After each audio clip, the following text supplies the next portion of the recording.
my brother is a cowboy. Mm-hmm. The whole part where she moved to San Antonio that Mm-hmm. takes place over about 1.5 to 2 pages. Mm-hmm. How come that doesn't take up more space? That's so quick. Um, well, how when you see films, there's a certain fade out, and it's 10 years later or Yeah. something like that. Yeah. Well, you do the same thing in fiction very often, and because you just want to get to the point of what has happened, and it's a very concise form, so you have to kind of. I know there's a technical term for that. Do you know it? When they just Compression? fade out. Oh, for the fade. No, that's Yeah, it. yeah, Fade out. just fade out and fade in a hurry, because I'm winding up this story, and I'm really more interested in how it happened, Yeah.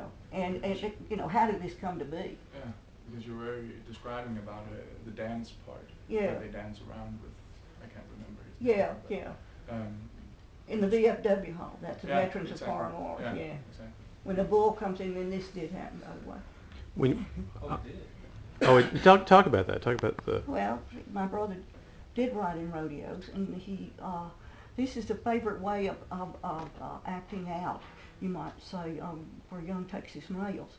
Your family would worry themselves sick if they knew that someone was riding in a rodeo, because um, many of the boys are not necessarily trained. I mean, they kind of do it at the last minute on a bet or something like that. And so my brother was much older, but he was still doing this kind of thing. And his picture was published on the front page of the little daily newspaper in the town that we lived in. I call it Leon.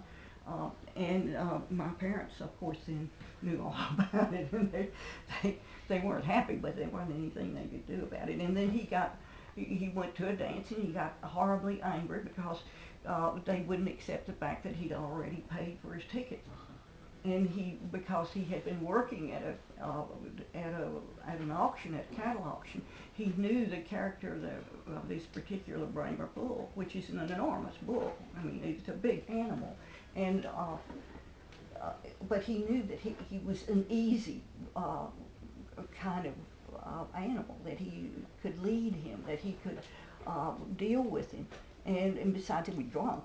And so he went and got the bull, and led him up the steps to this long, long hall, which is all, longer than these two rooms put together. And then there's all this enormous commotion because there's a bull in the hall, and everybody's jumping out the window and that kind of thing, because they don't know about the bull's easy temperament.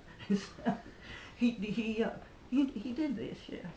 He was a wonderful character in this way.